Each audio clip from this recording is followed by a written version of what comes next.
waddanka Hindiya magaalada Bombay la yiraahdo qiso cajiib ah ka dhacday bari nin ducaada reer Bombay baa noo sheegay nin Hinduus oo gaal oo mushrika oo waddanka Hindiya u dhashay laakiin Australia ku nool ayaa ninkan muslimka ganacsadaha xiriir baa ka dhaxeeyo badeecada uu ka iibsan jiray marmar maraakiibta uu saari jiray badeecad baa jiray Hindiya laga helo Australia aan laga helin badeecadahaas markaa intuu ka soo dalbado ayuu lacagtana banka ugu soo shubi jiray isaguna ama cargo diyaarad buu saari jiray ama container marka buu saari jiray ninkii maalqabeenka ahaa ee Australia ahaa ee Hindiga gaalka ahaa isagii inantiisii oo jaamiciyada iyo islaantiisii baa Bombay yimid ninkii taajirka ee muslimka ee markaa la kulmeen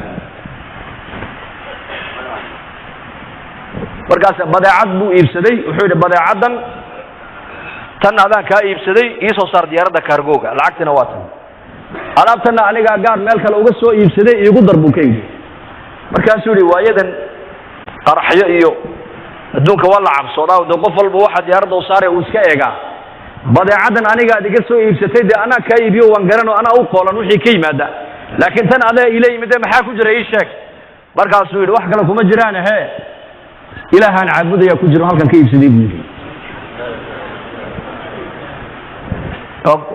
waa sanad yar oo san dheer oo gacmo badan oo Hindiya ay ku dhex sameeyaan oo lacag lagu iibiyo oo fara badan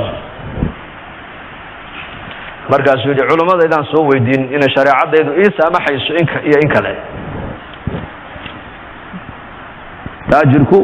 taajir markuu muslim yahay oo iimaan leeyahay tijaaradiisa wuxuu asaas uga dhigayaa ilaahay macrifadiisa tijaaradiisa wuxuu asaas uga dhigayaa maaragtaan inuu shariicada islaamka ku dhaqmo maxaa banaanayn maxay shariicadu banaanaysay maxaa ii banaanayn wuu soo noqday wuxuu yiri waxay culimadaydi igu yiraahdeen ma banaano haddaad u qaadid gaalnimadiisii baad ku caawisay waa khatar mana banaano shariicada islaamka ma ogolo waana xadiis saxiix oo nabigu sheegay sallallahu alayhi wasallam uu sheegay وياهي نكي ورنتا أو سنان صاحبها حين وضع معاملون إني هذا يقول قاضي ويدين ما يمقاضيو وحكى لأنيقا وحكى له حلالة هذا يكنتو وانكو صار الديارة ده لكن كان مقاضيو دين سيدان إيسا أنا حين نكو قاضو قبر دي سيبا مركا إنتي ودليبا فكريس وقبر جامعية ده هبينكي يدي بيدي وديد هوتيل كي مركي دقين أي تقين أي تدعابو نكا المسلم كي انتها أو سنان لما معاملون إيسي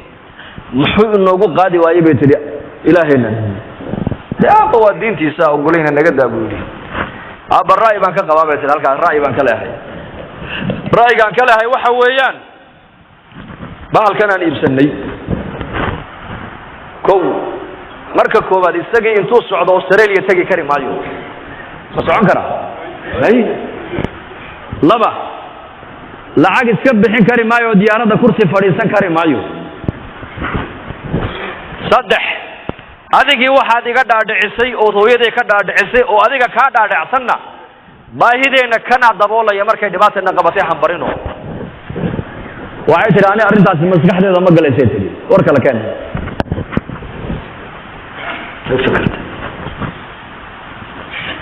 لكن مسلم كيف التلفون كيس قب سطي ولا هذا الشيء وعيت البريد ولا نكو أركان دونيا وأيوه وإن أنت وضعك عين كاسة ودلي ويانا ما أنت كوتي مدري يا أبيه الله صعود أبيه الله صعود إيه كان قلبه مركا ومرتق هذا مركا أدي مدري وحو مركا لانتي سيبو صوك حيستي وحجابا وقبل متدينة ده مركا سي وصوب شهوتيل كي هالكعبة قبل فريستي وعيت لأنه أدي كان قلب الله من روحا كلا كلا فرد محيته وحول روحا كلا واحاس كيجي دين سيد الإسلام كو إيما أقبلان إسو إنان أديك كلك اليوم لماذا وانكو جاي أديك محرم باديته محرم إيمتي محرم بادو باهنت نبي محمد بايري نن الناقة جانب ينوسا لك اليوم إلا محرم كي يقول لك جوغا موياني عليه الصلاة والسلام تعالى ارتقع بكتر قلب جدي للدين بال يا باشا تعالى وعيت للسؤال بانكو ويدينا يا دين هذا هذا هو محي وإسلام يا ده من سنة أي شيء الله بنا من سنة لا تدركه الأبصار وهو يدرك الأبصار عيرك أبورة بك أبورة ما هل كيف فرصة واحد يقول نقطي إنه نكى قبل ودعوة السير inay iyadii halkii ku islaamto, inay hoteelkii ku noqoto, inay hooyadeedii iyo aabbaheed ay ka dhaadhiciso diinta islaamka, oo labadii waalidoo da'waaweyn ay ku qancaan inay diinta islaamka soo galaan. hidaayadda marka ayaa haya nabi maxamed calayhi salaatu wasalaam wuxuu ku yidhi quraysh, adeer anu kelmad baan la rabaa inay mar keliya ii yidhaahdaan. hadday kelmadda ay yidhaahdaanna hee carab oo dhanna madax bay u noqonayaan, cajab oo dhanna jizyadday ka qaadayaan. kelmaddaasi waa maxay? waa laa ilaaha ila allah. abaa jahl baa sara kaco wuxuu yidhi ajacala alaalihata ilaahan waaxida ina hada la shay-un cujaab. 360 ilaahoon caabudaynay ayaa baahidayadii dabooli kari le, maxamed ma waxa uu leeyahay mid keliya caabuda? waar inaga kiciya buu ihi meesha, ilaahyadeena cibaadadoodana ha ku sabirne. muraadka maxamed uu ka leeyahay diintiisan ku daynayo ka hadhaya maaha ina naga mariya bay yidhahdeen. markay ka dareereen ayuu nebigu sal alla alay wasalam isagii adeerkii baa isku soo hadhay. markaasuu abu aalib ayaa yidhi adeer hadal xunba kumaad odhana waa sidee, ma intaa bay ka didayaan? markaasuu yidhi adeer adigu kelmaddaa mar ii dhabu yidhi qiyaamahan ku markhaati fure. hal marun adigu ii dhabu yidhi kelmaddaas.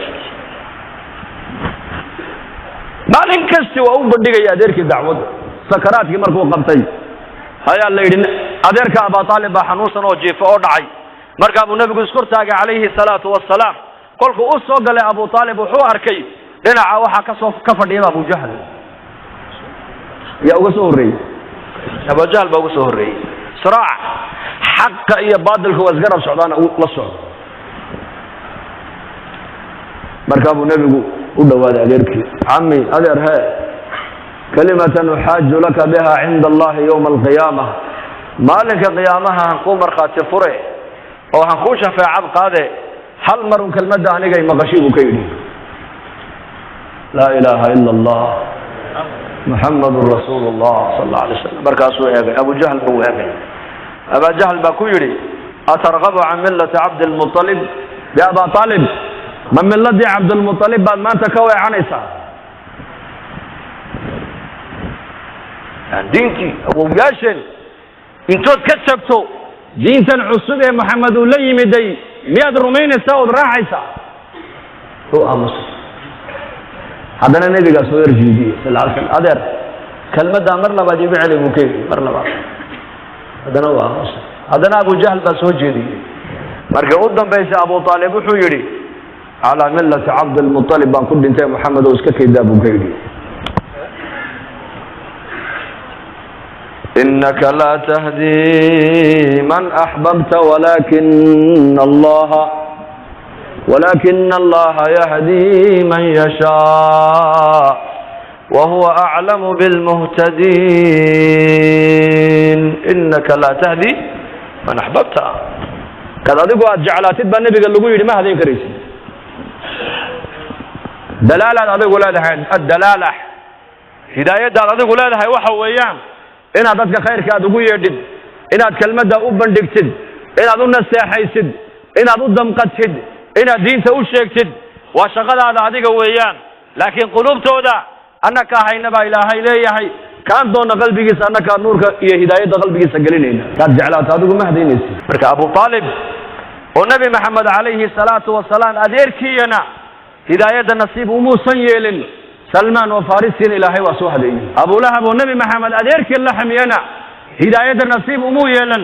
bilaal alxabashina ilaahay tabaaraka wa tacaala waa soo hadeeyey. yahdi man yashaa, kuu doona ilaahay isaga hadeeye.